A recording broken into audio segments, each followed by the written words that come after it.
upon the heathen. Rather and we are beat them. Morning till evening. Tell Christ we are free them. Judah Benjamin can. Big up on yourself cause you know say you're bad. Cool. See me and Ephraim and Levi. Make them trade. So now for the war cry. Ruben Menace and Naphtali. Are you me here beat the enemy and money? Asaph, Issachar, Zebulun, Dan. I use spread fear better than any man. Kingdom, riches, we have it. Most High in Christ blessed, and welcome to What Christianity Never Taught You. I'm Captain Ezra, and today we'll be going over Sodom and Gomorrah were examples. Sodom and Gomorrah were examples. So, let's jump right in. Let's jump right into this. Let's go to Revelation chapter 11, and we're going to read 7 and 8. This is the book of Revelation, chapter 11 and verse 7. And when they shall have finished their testimony, the beast that ascendeth out of the bottomless pit shall make war against them, and shall overcome them and kill them.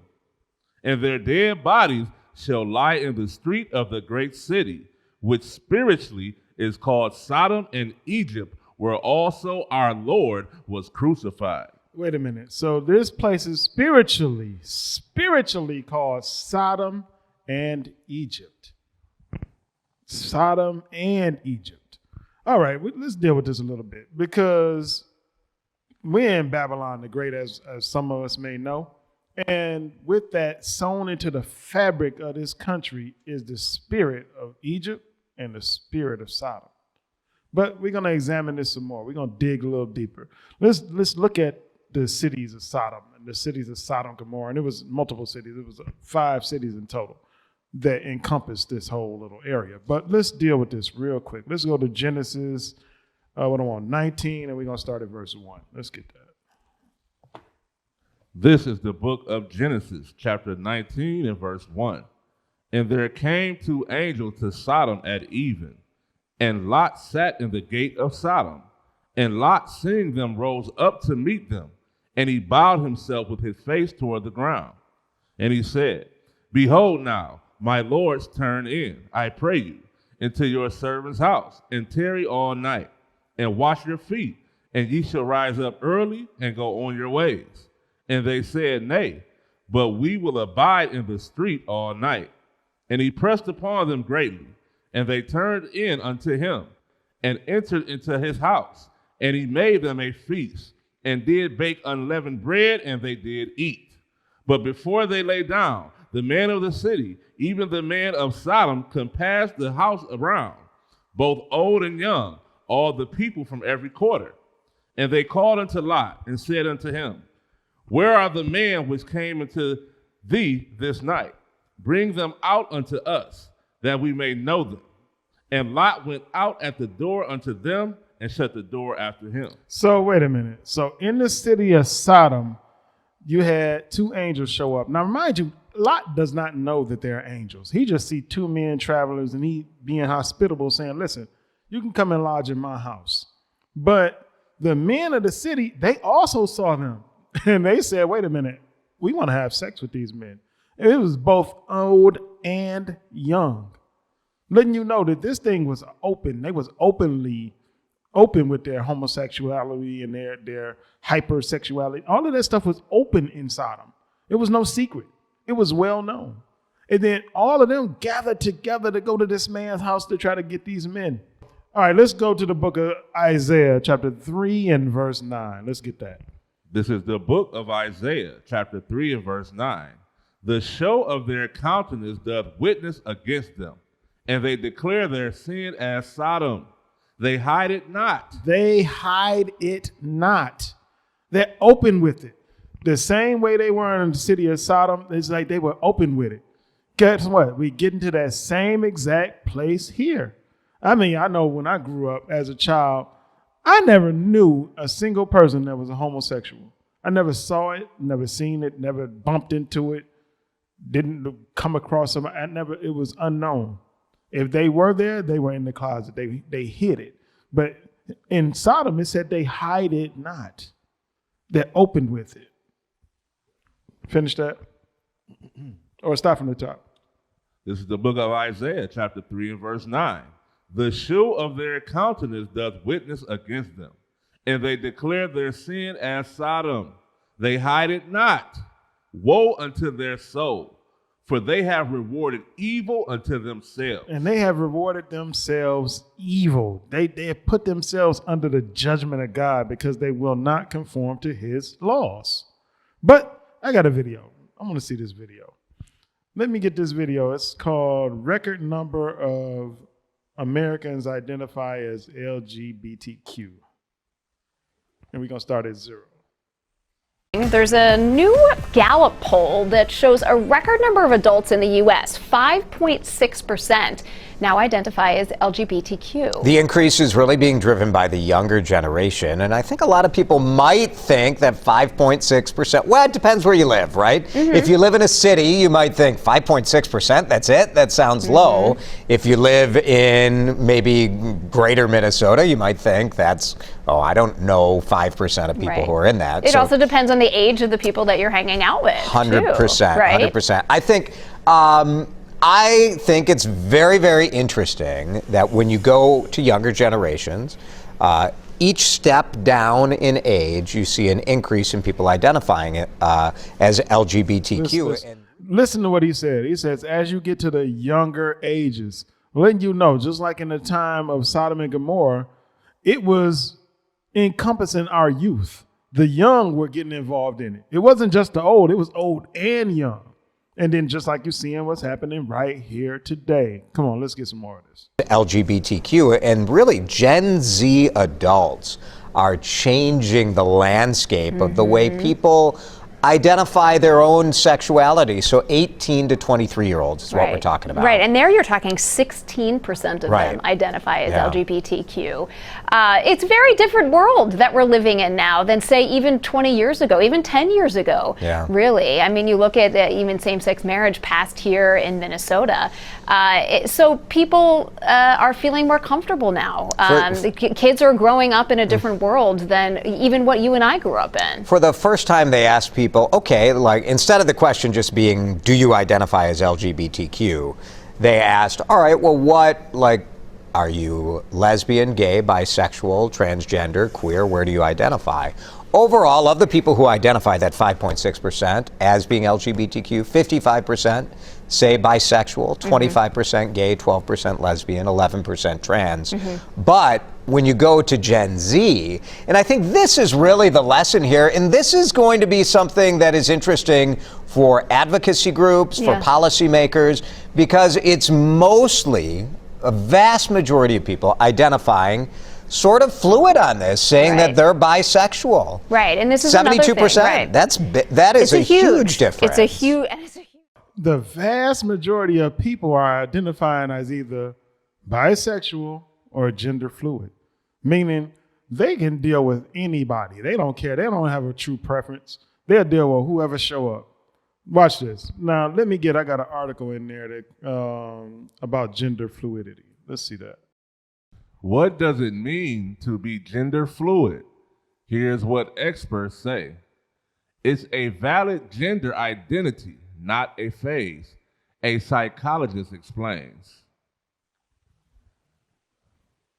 If you've been hearing the phrase gender fluid lately and aren't exactly sure what it means, you're probably not alone.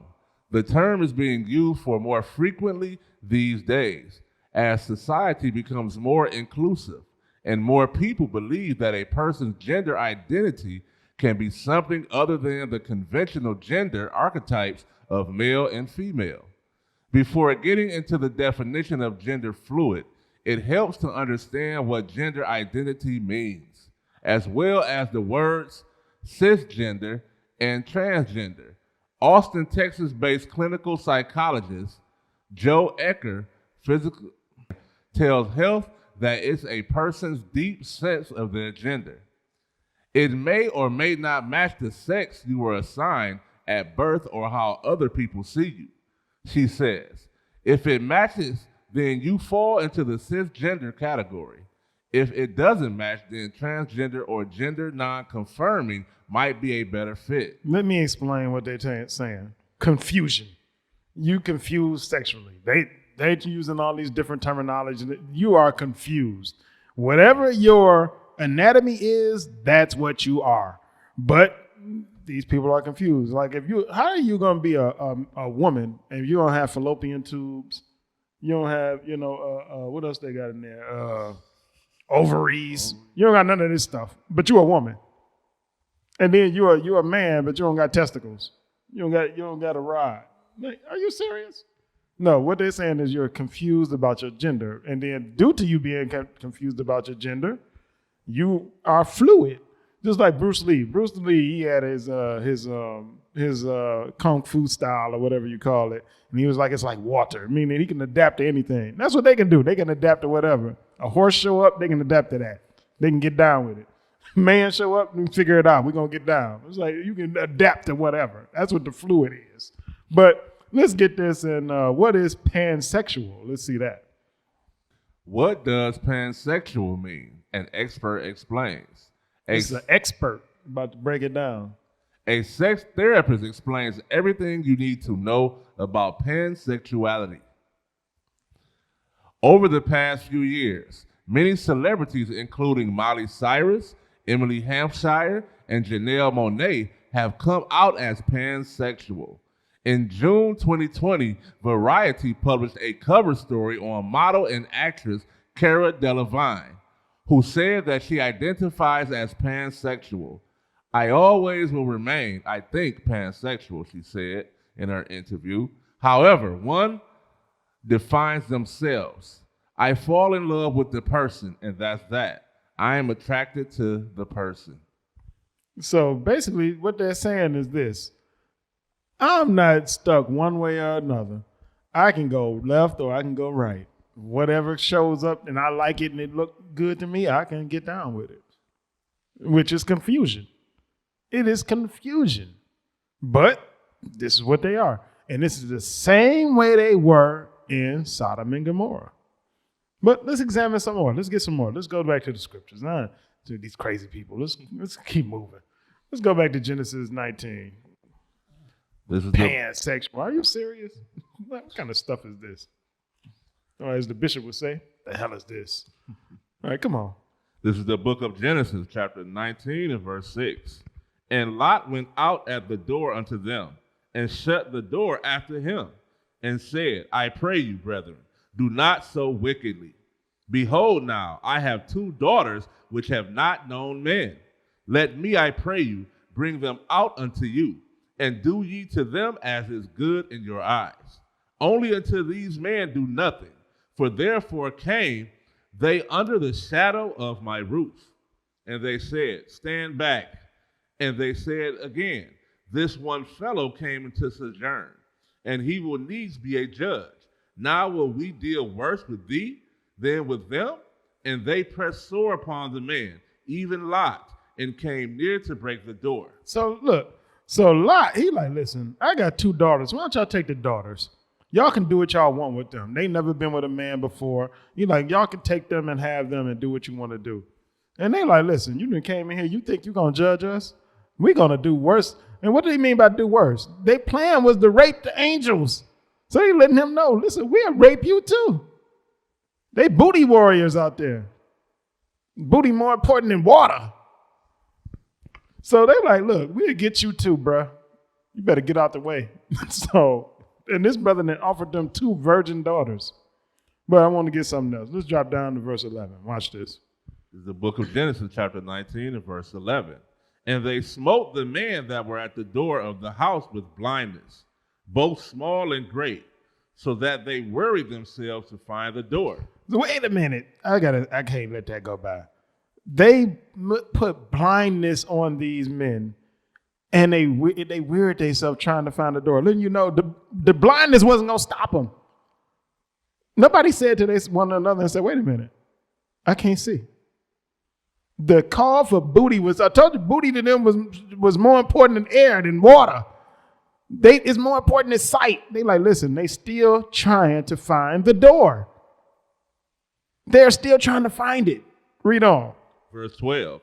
And the man said unto Lot, hast thou here any besides son-in-law, and thy sons and thy daughters, and whatsoever thou hast in the city, bring them out of this place. For we will destroy this place, because the cry of them is waxing great before the face of the Lord, and the Lord has sent us to destroy it. And Lot went out and spake unto his sons-in-law, which married his daughters, and said, Up, get you out of this place, for the Lord will destroy this city. But he seemed as one that mocked unto his sons-in-law. Watch this. And the reason I wanted to come down here, because Lot's daughters, even though they had never been with a man, were married or betrothed into some men.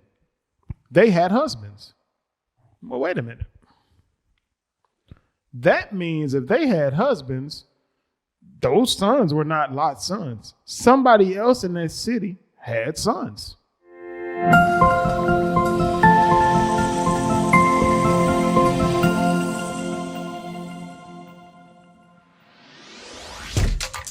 Shalom, Israel. This is Bishop Nathaniel. I want you to know that you can view all our Sabbath classes live on IUIC TV. That's right, I said on IUIC TV. Download the app today. Shalom. When it said that they came to knock down the door, they said it was young and old. So guess what?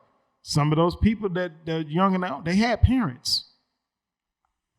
Why am I saying this?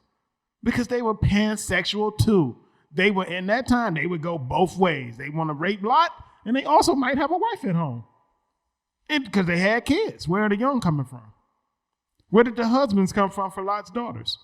They had to come from somewhere. Somebody had them. But guess what? In this city, everything goes. You can have everything, anything. It didn't matter. It's the same way it is right now in Babylon. The exact same way. The same example is being set. So I want to get something. Let's get the definition. I want to get sodomy. Let's get the definition of that. This is the definition of. I was watching Clubhouse, listening to Clubhouse one night, and a brother came on there and brought this out, talking about sodomy, saying, "Oh, sodomy." Well, just read it. Let's see what we got, because he used this. Let's see this. This is the definition of sodomy: anal or oral copulation with a member of the same or opposite sex. Also, wait a minute. It said anal or oral copulation with a member of the opposite sex is sodomy. Sodomy. And this was this brother's argument. No, oral is sodomy too. Oral is sodomy. And he left off the opposite sex part. He just wanted to go all oral with sodomy.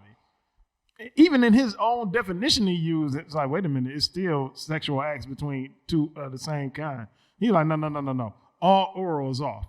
So watch this. And why are they even putting oral in the mix when it's always been known as anal? Historically, it's always been known this way. But let's find out. I got an article in there. I got another article. It's called How Common is Oral Sex? How common is oral sex? Oral sex involves stimulating a partner's genitals with the mouth and tongue. Some couples include their foreplay. While others bring their partner to a full climax. Oral sex on a person's penis is called fellatio. When a partner performs oral sex on a vulva, it is called cunnilingus. You know he don't do that. Go ahead. Cunnilingus. Sometimes one partner performs oral sex on the other's anal area, a practice called anilingus. Yeah, it's called nasty. But that's all I need. So I'm going to call it my own thing. It's nasty. So I ain't messing with nobody's behind. They call it salad tossing or something now, right? All right, but anyway, the point is that what they're getting into is that, matter of fact, I'm going to get some more. Read on. Watch this. Worldwide statistics on oral sex are not widely available. However, studies from the United States and United Kingdom have provided some insights. The National Survey of Family Growth, a study of Americans between the ages of 15 and 44, found that between 2011 and 2013, 83% of men and 82% of women reported having oral sex with an opposite sex partner at some point in their lives. About 6% of males respondents had oral sex with another male. Data on oral sex between females was not provided. Wait a minute. So notice one thing. It said 82% and 83%. That's the bulk of the Americas, because that was focused on. Go back to that. What were they focusing this national survey? Americans. So it's a study of Americans. 83% of men and 82% of women have had oral sex. Guess what that makes it? Common. It makes it acceptable, right? It's common. Everybody's doing that. Why are they trying to put oral in there? Because now it's going to make the correlation that sodomy is common. They're trying to connect that dot because it's so common to everybody else. You can't condemn them for doing what they do if you do a form of it yourself. You understand? They can't. You're not able to stand back and say, "Hey, that's sodomy and that's wrong," and they're going to throw in there your sex, and they're going to say, "No, you do sodomy too." You can't condemn it now. It's all a trick. It's a mind game they're trying to play with you. They know that the oral is common, so we're going to add that to it. So let's get some more. Let's get the definition of sodomize. Let's get that. Sodomize. Let's read this one. This is the definition of sodomize. Have anal intercourse with someone. Wait a minute. It didn't say an oral. It only says have anal intercourse with someone. Why? Because this is always what it has normally meant. They are adding oral to it now so they can try to make sodomy or sodomize common. So that way you can't come against it. You can't speak against it because it's so common. It's normal. Everybody does it. But everybody don't do it. And everybody damn sure don't do it the way they do it. But let's get some more. Let's go to Sirach chapter 10 and verse 9. This is the book of Sirach chapter 10 and verse 9. Because they did all of that work to change the definition of sodomy and forgot to get around to sodomize. They left that one alone. They forgot it. But we found it. Come on. Why is earth and ashes proud? There is not a more wicked thing than a covetous man.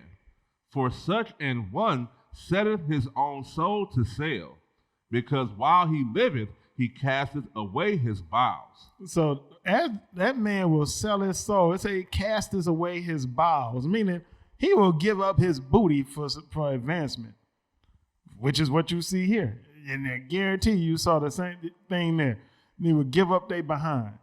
Now go to 2 Maccabees 9. Because these people throughout history have always been obsessed with a man's behind. Historically, they always done this. They always obsessed with it. Something is wrong with this people. And it's the same people that control this society, the same people that set up this government, the same people that set up your schools and your hospitals. They are obsessed with it. The same ones that set up your Catholic churches. Come on. This is the book of 2 Maccabees, chapter 9 and verse 1. About that time came Antiochus with dishonor out of the country of Persia, for he had entered the city called Persepolis, and went about to rob the temple and to hold the city, whereupon the multitude running to defend themselves with their weapons put them to flight. And so it happened that Antiochus, being put to flight, of the inhabitants returned with shame. Now when he came to Ecbatana, news was brought him what had happened unto Nicanor and Timotheus. Then swelling with anger, he thought to avenge upon the Jews the disgrace done unto him by those that made him flee. Therefore commanded he his chariot man to drive without ceasing, and to dispatch the journey, the judgment of God now following him. For he had spoken proudly in this sort, that he would come to Jerusalem and make it a common burying place of the Jews. So he coming with all of this pride, all of this fury, trying to come and destroy us as a people. But the Most High is going to deal with him in the middle of his journey. But I want to get to the point of how the Most High dealt with him and why he dealt with them the way he did. Come on. Verse 5. But the Lord Almighty, the God of Israel, smote him with an incurable and invisible plague. For as soon as he had spoken these words, a pain of the bowels that was remediless came upon him, and sore torments of the inner parts. So wait a minute. So the Most High struck him with something that you cannot see. So meaning you can look at his whole body and you will not see what it is that's bothering him. He said it struck him in his bowels, in his inner parts. Let's figure out why. Come on. Verse 6. And that most justly. And that what? Most justly. Meaning this is a just repayment. For what? For he had tormented other men's bowels with many and strange torments. Meaning he had run people, put stuff in people and men's behinds with torments. He was tormenting men with putting things in their behinds and running broomsticks up there or whatever he was doing. He had been doing that. So that's why the Most High said, you know what? I'm going to get him in his behind. I'm going to hit him there. Right where he liked to hit other men, I'm going to hit him in that same spot. Watch. And this is historically what they've always done. They did it in these times. They did it in our time. Let's get that article. The New York, ABC New York. Former NYPD cop convicted of brutal beating in 1997 denied compassionate release. A federal judge has denied a compassionate release from prison for former NYPD officer Justin Volpe, who was convicted in the horrific attack of Abner Louima in 1997. What was the horrific attack of Abner Louima? This is when the New York Police Department took this brother, arrested him, and sodomized him with either it was a mop handle or a broom handle and rammed it up his rectum. The same way Antiochus did. These people are the same people doing the same things. Come on, read on. The judge ruled on Monday that the risk of catching COVID-19 does not warrant the release of Volpe, given the nature of his crime. He does not present any extraordinary and compelling reasons based on the possibility of contracting COVID-19. So this dude is trying to get out of jail. He's trying to find a way to get out of jail after they took and rammed this brother with a broomstick up his rectum, tore him out. And I believe the brother is stuck permanently with a colostomy bag and everything to where he can't even go to the bathroom like a normal person anymore because they ripped his insides out. They tormented him the same way Antiochus did. The same way they were trying to do the angels when they got to Sodom, they were gonna ream the angels had they not been angels. If they were regular men, they would have tore those men up. Just like when Benjamin raped that sister all night, raped her all night, and she died. This was their plan for these men. But they were angels. So to let you know, this is the same spirit floating around the earth. The exact same spirit. It hasn't left. Now let's get Jude 7.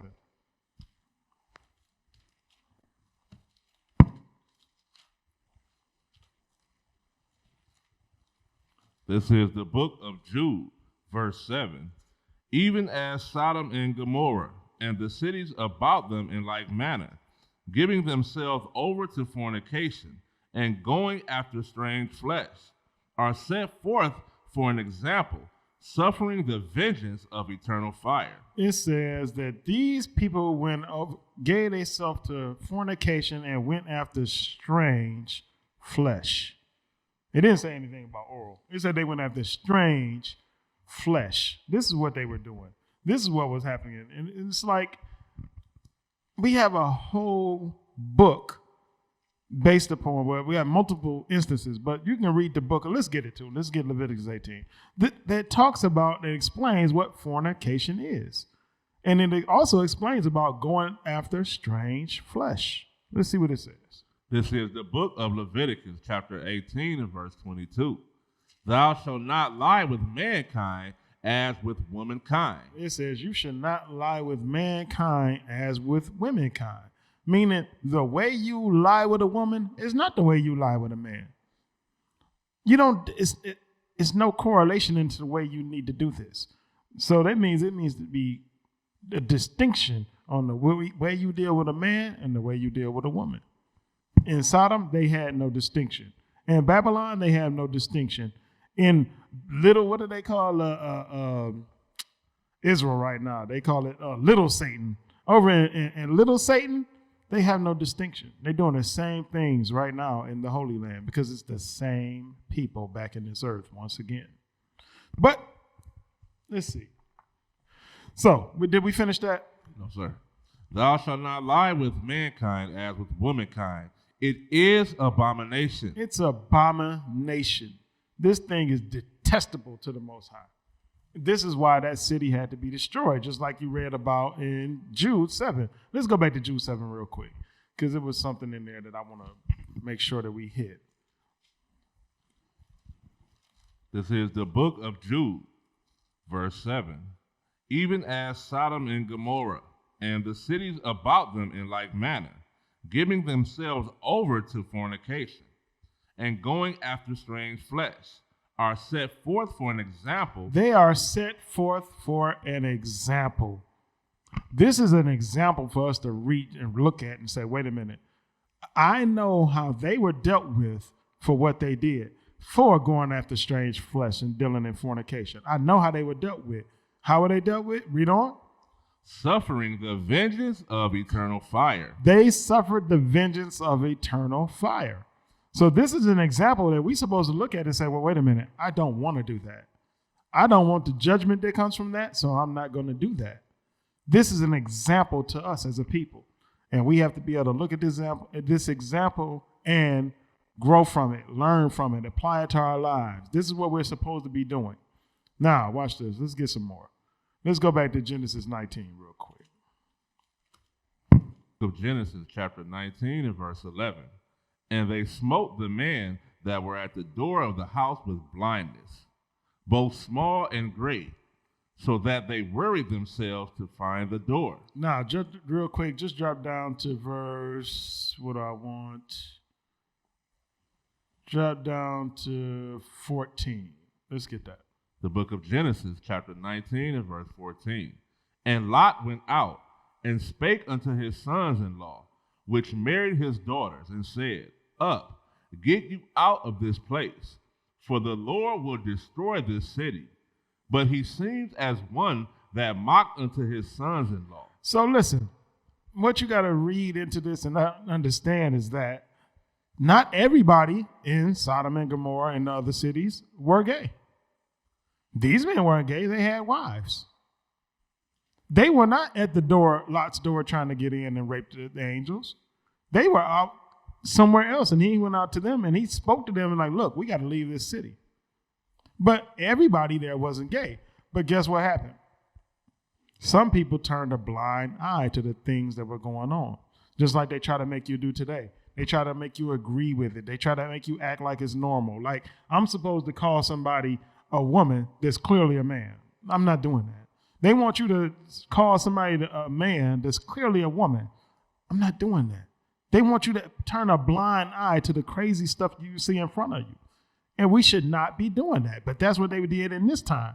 Because these men, they just lived there. They were living their life. They were moving on as if everything was okay, to the point where when he's telling them this place about to be destroyed, they're like, oh, get out of here. This place ain't going nowhere.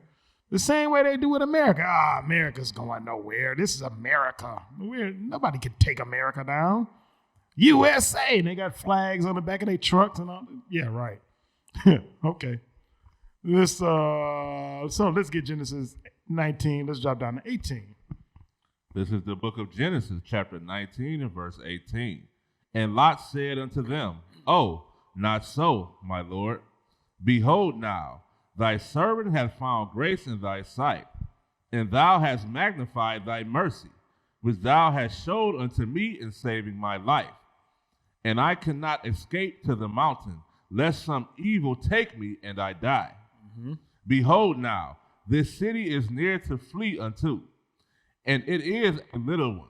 Oh, let me escape hither, Is it not a little one? And my soul shall live. And he said unto him, See, I have accepted thee concerning this thing also, that I will not overthrow this city, for the which thou hast spoken. Haste thee, escape thither, for I cannot do anything till thou be come thither. Therefore the name of the city was called Zoar. So this is another one of those cities it was 5 cities that were all right, like interconnected or, bordered on each other. And he said, listen, the angel told Lot, I need y'all to go ahead and leave because I can't tear this city down until you're gone.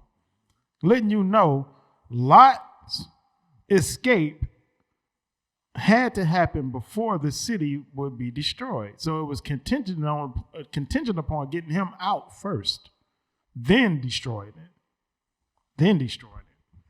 Where have we seen that before? Let's get Revelation 7, 2 and 3.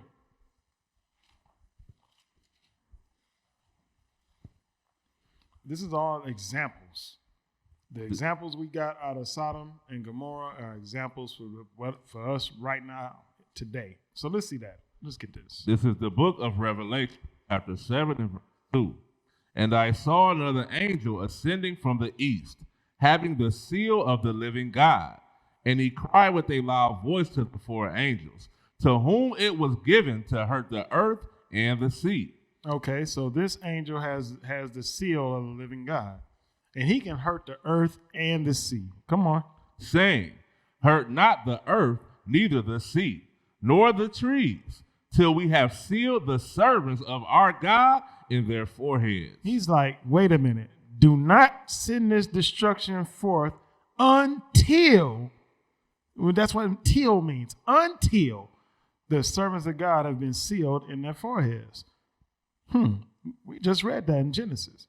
Like, you cannot destroy this city until Lot leaves.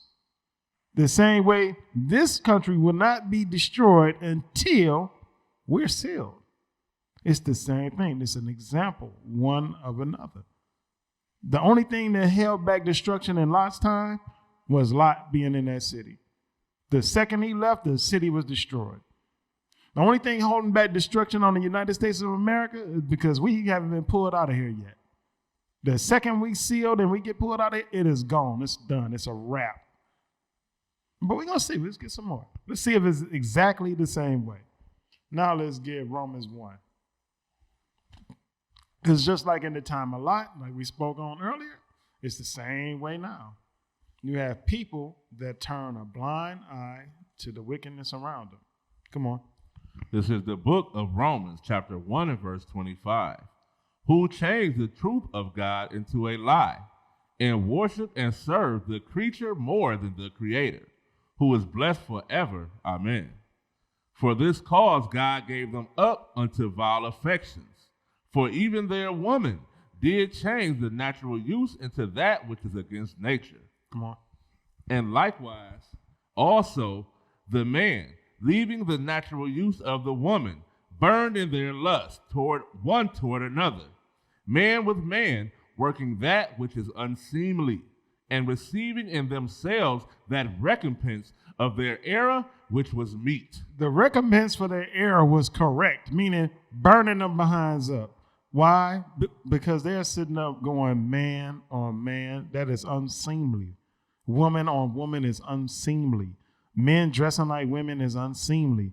Women trying to dress like men is unseemly. And listen, I don't care about what type of operation that Esau could do on you now and make your rod and cut it and twist it and remix it and tell you now have a vagina. No, you still have a rod that's just been cut, twisted, and remixed.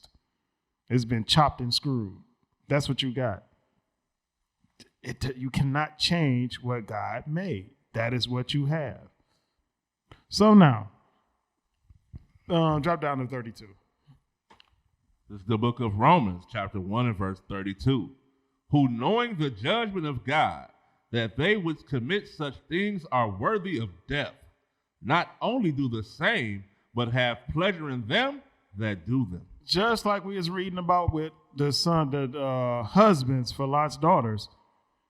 Even though they wasn't doing the same thing, they still had pleasure in the ones that did it. They didn't say, let's leave this city. They didn't say, listen, they should have been on their own saying, I'm getting my wives and I'm getting out of here.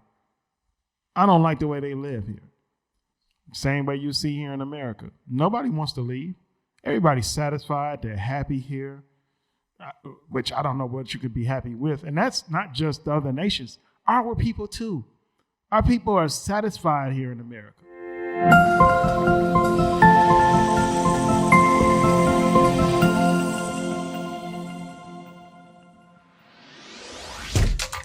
Shalom, Israel. This is Bishop Nathaniel. I want you to know that you can view all our Sabbath classes live on IUIC TV. That's right, I said on IUIC TV.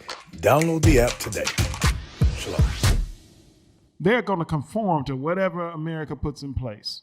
And not one of them is going to stand up and say anything. And then when we stand up and say that, listen, according to the scriptures, this is off. This is wrong. They don't stand up and say, or turn their blind eye. Then, now they stand up to the battle. And that battle they want to stand up to is against us. They don't battle the wickedness around them. They want to battle us talking about the wickedness around them, which shows you that they are right there in the same exact place as people were in that time. The same exact mental place as they were in that time. But let's get some more. Let's go. Let's go to Matthew chapter 10. Let's get verse 1.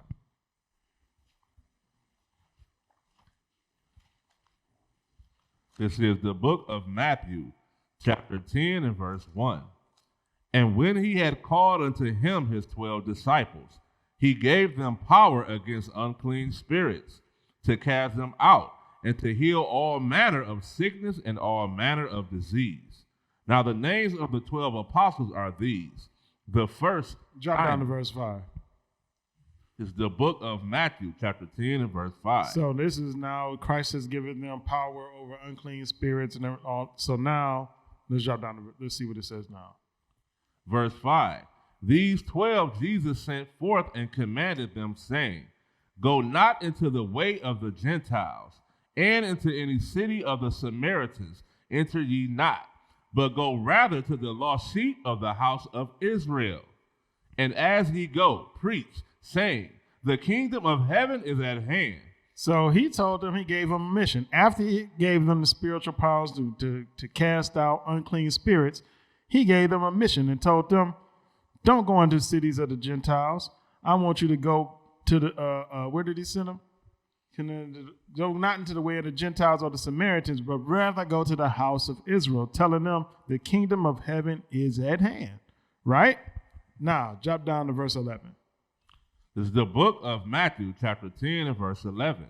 And into whatsoever city or town ye shall enter, inquire who in it is worthy, and there abide till ye go thence. And when ye come into an house, salute it. And if the house be worthy, let your peace come upon it. But if it be not worthy, let your peace return to you. And whosoever shall not receive you, nor hear your words, when ye depart out of that house or city, shake off the dust of your feet. Verily I say unto you, it shall be more tolerable for the land of Sodom and Gomorrah in the day of judgment than for that city. That city that does not receive that word from the prophets, the apostles that's been sent out, he's like, it's going to be better for them than Sodom and Gomorrah.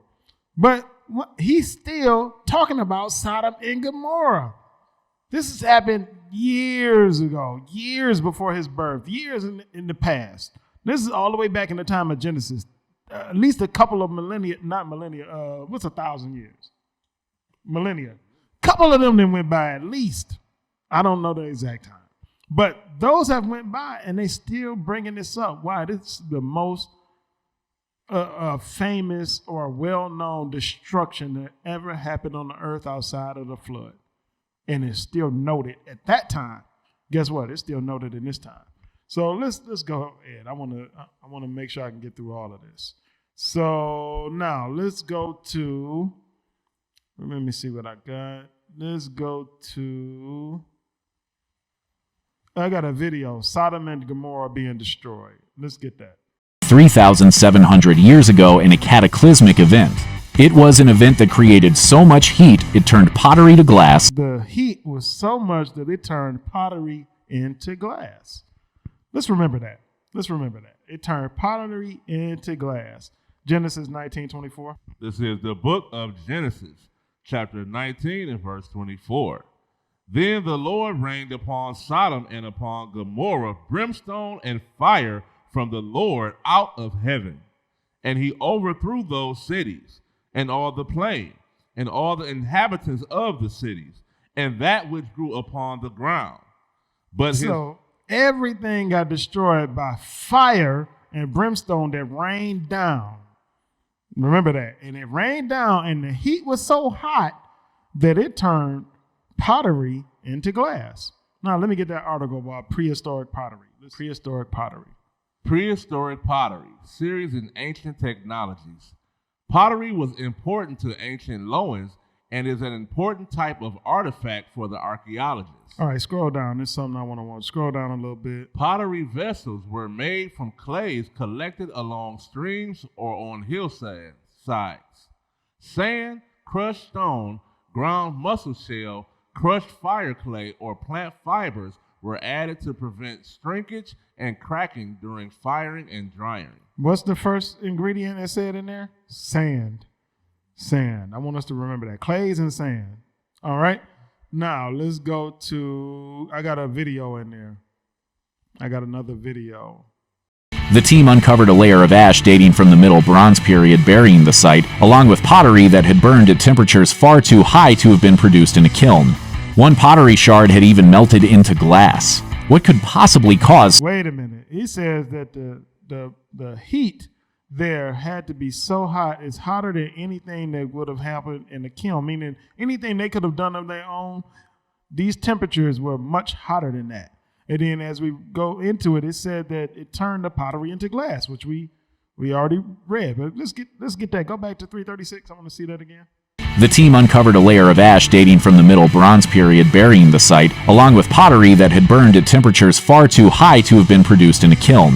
One pottery shard had even melted into glass. What could possibly cause... It said that the temperature was so hot, the pottery got burned into glass. And that pottery was made out of clay, sand, other things. All right. So now I got an article. I got another article there. Let's get that article. Trinite. How the first nuclear bomb turned sand to glass. So the very first nuclear bomb, when they was testing it, it turned the sand into glass. Wait a minute. That's the same type of high heat that was experienced in Sodom and Gomorrah. That it turned the pottery, which was made of clay and sand, into glass. So due to that high heat, from the nuclear blast, it turned sand into glass. Let's get some more. Isaiah 54:16. This is the book of Isaiah, chapter 54 and verse 16. Behold, I have created the smith that bloweth the coals in the fire, and that bringeth forth an instrument for his work. And I have created the waster to destroy. He created the smith and the waster. Why? So they could make a rendition of the same weapon that he used to destroy Sodom and Gomorrah. That's just the nuclear bomb is just an example of the fire and brimstone used in Sodom and Gomorrah. Now get Isaiah 13:19. This is the book of Isaiah, chapter 13 and verse 19. And Babylon, the glory of kingdoms, the beauty of the Chaldees' excellency, shall be as when God overthrew Sodom and Gomorrah. Wait a minute. He said that Babylon, now it's giving you a location, making the correlation. Babylon, which is not talking about ancient Babylon, because during the time of Nebuchadnezzar, they were overtaken by the Persians and Medes, and they actually just gave the kingdom over. They just moved out of the way and let them in. It wasn't destroyed like this. But so it's not talking about ancient Babylon. It's talking about the new Babylon, Babylon the Great. It said it's going to be the same way as it was overthrew Sodom and Gomorrah. And that was with fire and brimstone, with heat so hot that it could turn sand and pottery into glass. Come on now. Jeremiah 49:18. This is the book of Jeremiah, chapter 49 and verse 18. As in the overthrow of Sodom and Gomorrah and the neighbor cities thereof, saith the Lord, no man shall abide there, neither shall a son of man dwell in it. He said, when this destruction hits, nobody's going to be able to live in that land the same way. Nobody was able to live in the land of Sodom and Gomorrah when he destroyed that. It's the same thing going to happen here. Jeremiah 50 and 40. This is the book of Jeremiah, chapter 50 and verse 40. As God overthrew Sodom and Gomorrah and the neighbor cities thereof, saith the Lord, so shall no man abide there, neither shall any son of man dwell therein. The same way that nobody's going to be able to live there. So it's the same exact way. You will not be able to live in the land once it's destroyed by this fire. Genesis 18:23.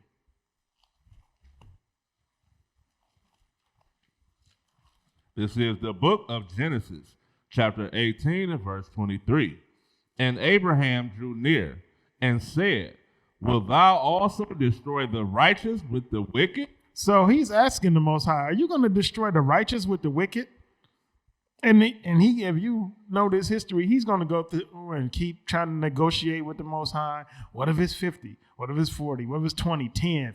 He's going to keep trying to negotiate with the Most High to get the number lower to try to save this city. And he's like, you're going to destroy the wicked along with them? Watch this. But now we got to understand this one thing. This one thing. Will you destroy the righteous with the wicked? Watch this. Go to... Genesis 19.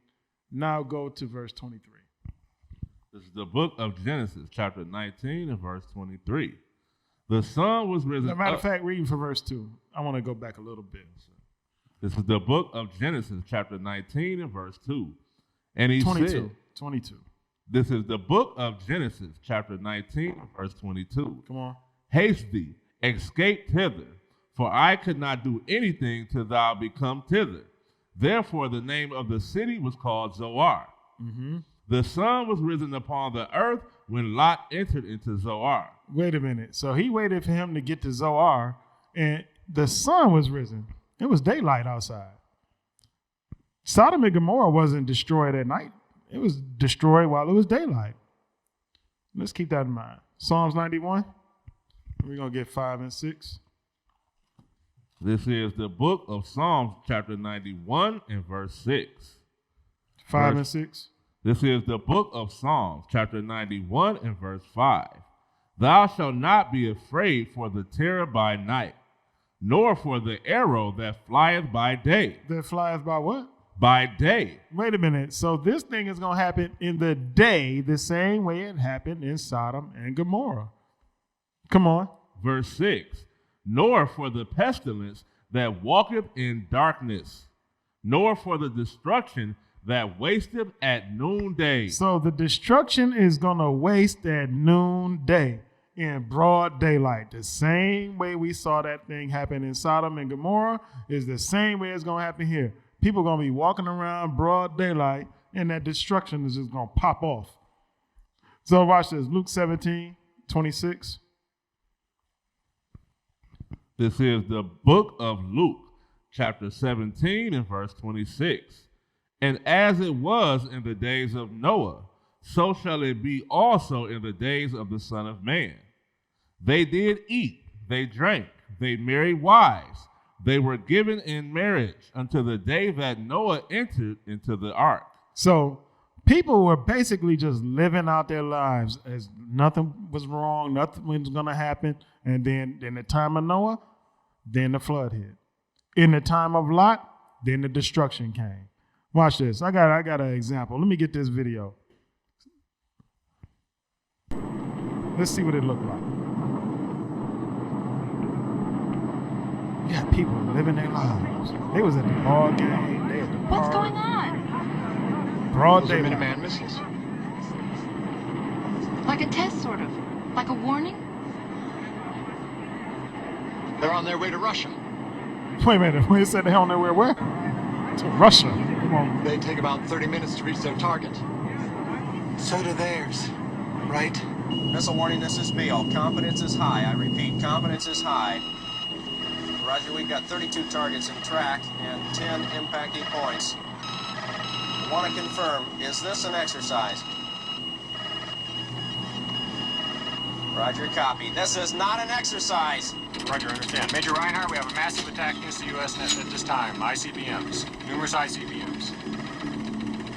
Roger, understand. Over 300 missiles inbound now. And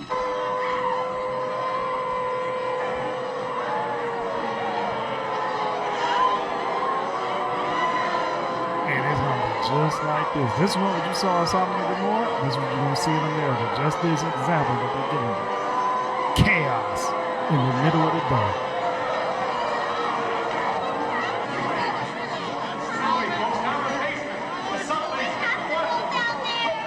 Well, I guess we could stay right up here for a while. Sure.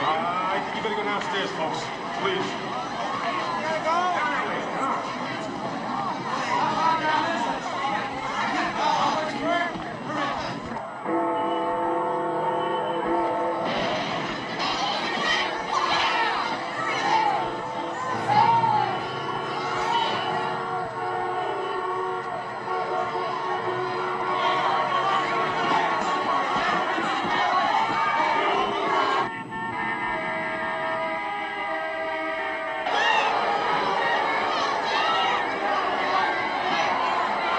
All right, that's all I need. That's all I need. People can get this link and watch this on their own. Now, I want to go to Genesis 19 and verse 18. Let's get that. This is the book of Genesis, chapter 19 and verse 18. And Lot said unto them, O not so, my Lord. Behold now, thy servant hath found grace in thy sight, and thou hast magnified thy mercy, which thou hast showed unto me in saving my life. And I could not escape to the mountain, lest some evil take me, and I die. Behold now, this city is near to flee unto, and it is a little one. O let me escape thither. Is it not a little one? And my soul shall live. And he said unto him, See, I have accepted thee concerning this thing also, that I will not overthrow this city, for the which thou hast spoken. So, like we read before, he's like, I'm not going to overthrow this city the same way you asked.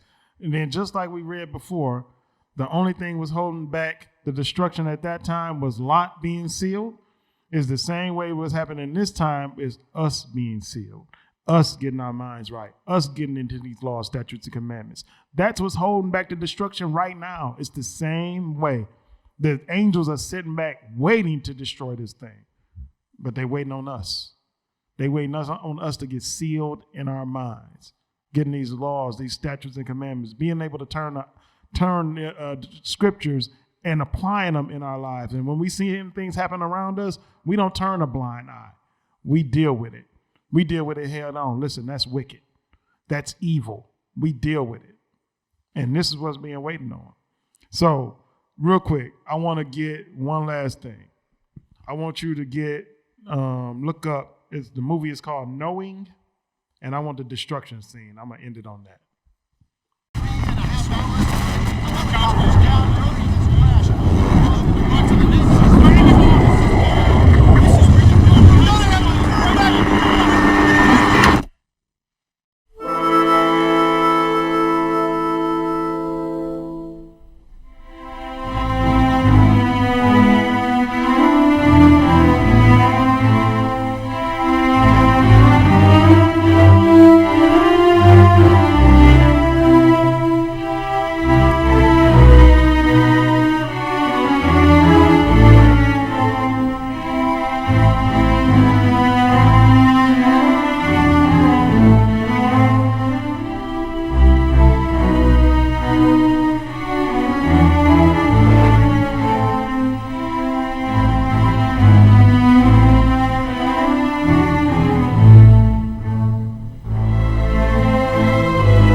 of Psalms, chapter 91 and verse 5. Thou shalt not be afraid for the terror by night, nor for the arrow that flieth by day, nor for the pestilence that walketh in darkness, nor for the destruction that wasteth at noonday. So that destruction is going to come at noonday. It's going to come in broad daylight. The same way we saw in the other example, the same way we see it in this example, the destruction is going to come at noonday while it's bright and sunny and you happy. The Gomorrah is going to be old, it's going to be young, it's going to be whatever nationalities are there. Everybody's going, because everybody getting the same judgment at the same time except those that are keeping the law, statutes, and commandments. All right, matter of fact, let me get a scripture. Let me get that in Psalms 91. And we can close out on this. This is the book of Psalms, chapter 91 and verse 5. Thou shalt not be afraid for the terror by night, nor for the arrow that flieth by day, nor for the pestilence that walketh in darkness, nor for the destruction that wasteth at noonday. So that destruction is going to come and waste this land, the new spiritual Sodom, at noonday. Meaning while you're out at work, while you're at the doctor's office, while you over there at your your side piece house, while you sending that text message about how you coming over. This is when it's gonna happen. Right when you think everything is going the way it's supposed to go, it's gonna hit. We used to scream Black Power while Heron was pushed. But at the end of the day, nothing's in vain. IUIC has been given a vision. The tents of Judah has risen. Many has attempted the mission, minor murmuring, omitting, and missing the mark. Just reading that he had the flame of fire in his eyes gave us the spark. We on Paul's mission. We out on the road, purple and gold, from Mexico, Cuba, Haiti, Ghana, Sierra Leone. 144,000 boots banging, concrete crackling. These are our men repented at heart. The scriptures is proof. IUIC, we deliver the truth.